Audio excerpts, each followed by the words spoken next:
Hi guys and welcome to Crazy Burger. So just over a month now at the time of this video we will get Indie Heroes Collection 3 and the C64 Collection 3 on the Evercade and your Super Pockets as well. And what we're going to do in this video is have a quick preview of both of these carts, and I'm going to highlight my top 3 games from each collection. You also can get the socks, they are from Fun Stock if you're interested in them. They look a bit weird, but yeah, very highly collectible for sure.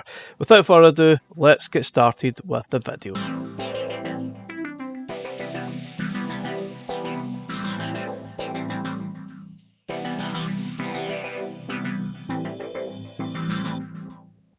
So we're going to start with Indie Heroes Collection 3.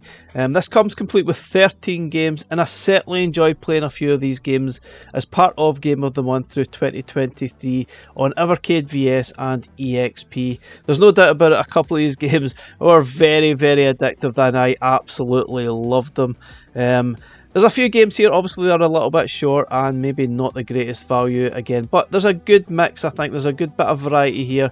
And I really enjoyed, yes, I did enjoy Big Too Small, fantastic stuff. As I said, there's a few games here a little bit short. We've got a couple of games as well that they're basically extended editions of games that were on Indie Heroes Collection 1, like Dodo World Redrawn and Alien Cat 2 Enhanced Edition. Not really sure we need more of them, even though I loved Alien Cat, we've still already received these games before. But anyway, there's a good collection of games. I also enjoyed Bone Marrow. Skate Cat looks really cool. Not sure about Chibi Monster Brawl, right enough, and Choo Choo Mimic is good, but maybe not as good as Low Tech Games' other titles. Anyway, let's have a quick look at my top 3 games on Indie Heroes Collection 3. So at number 3 is Bubble Seahorse Adventures, and this is probably one of the last games we got as part of Game of the Month in December 2023, and it really surprised me. I really enjoyed playing through it. It was running natively on the Evercade, which is really cool. Always welcome more of those. Yeah, it's really cool, very addictive, a platform adventure. Although it was a little bit short, I still really enjoyed playing it. I thought it was really good.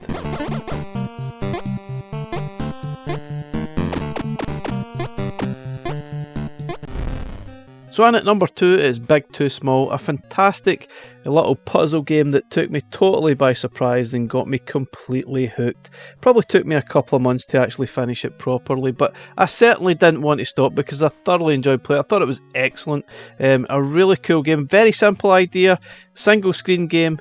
Match up the animals to the food stuff, like obviously match up the mouse to the cheese, the elephant to the peanut, and the goat to the apple, and that's basically it. But wow, was this tough? Was it fiendishly addictive? Yes, absolutely brilliant. I really enjoyed it. I know it's not everyone's cup of tea, but I really enjoyed it. I thought it was excellent.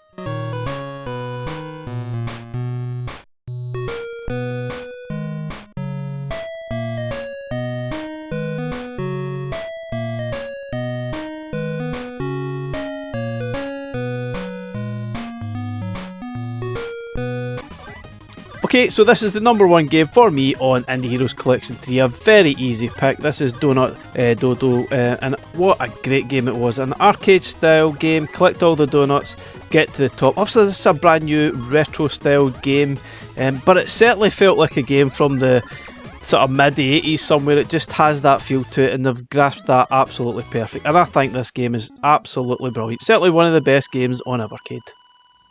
Okay, so moving on to the C64 Collection 3. Quite surprised we're getting another collection, especially with more games from the Hewson Epix brand. I didn't really think we would get another, but here it is. They're definitely scraping the barrel a little bit, although there are a few games here that are excellent games, such as Boulder Dash and Paradroid, some really cool stuff. However, I think there's a few games here that are not that great at all and don't hold up that well. And obviously if you didn't enjoy the C64 Collection 1 and 2, you might not necessarily like this either, so you might want to avoid it. However, if you've got a lot of nostalgia, you love Boulder Dash or Paradroid, then I'm pretty sure you're going to buy this nonetheless. I'm still waiting for that classic C64 collection. I really don't think we've got the best that the C64 had to offer back in the day.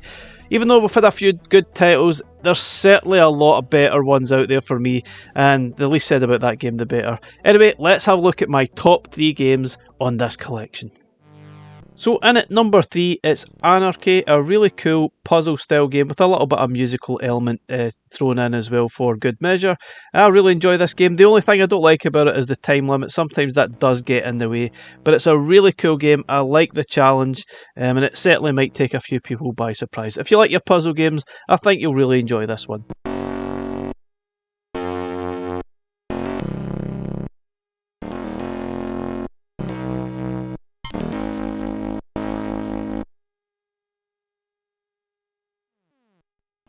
So in at number 2, and could easily be number 1, this is Heavy Metal Paradroid, or otherwise known as Paradroid Metal Edition. It's very similar to the standard Paradroid game, except that it's got a graphical overhaul. It's got a sort of metal style graphics to it, and it's very cool. There's no doubt about it. This stands up as a classic on the C64, and I actually think this game is better than the Amiga version, arguably.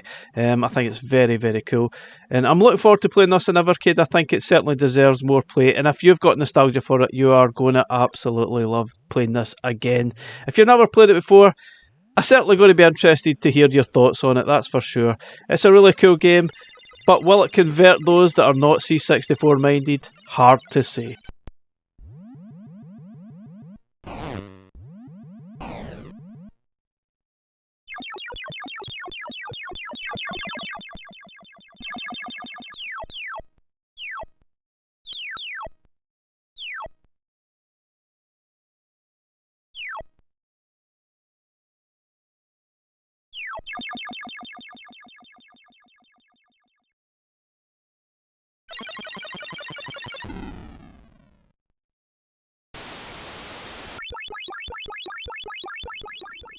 So in at number 1 is Boulder Dash, an absolute classic from back in the day, no doubt about it. I'm pretty sure most people must have heard of this game. It was released in so many other systems. I'm pretty sure they are still making these games today as well, whether it be on your phone or on the Xbox or something. There'll be a version out there somewhere that you can pick up, no doubt about it, an absolute classic. Now guys, let me know, are you going to be picking up the C64 Collection 3? Will you be picking up Indie Heroes Collection 3? Are you going to completely avoid them and just not buy them at all? Obviously would love to hear from anyone. Let me know what your thoughts are. Thanks very much for watching, and we'll catch you again in the next one. Bye for now.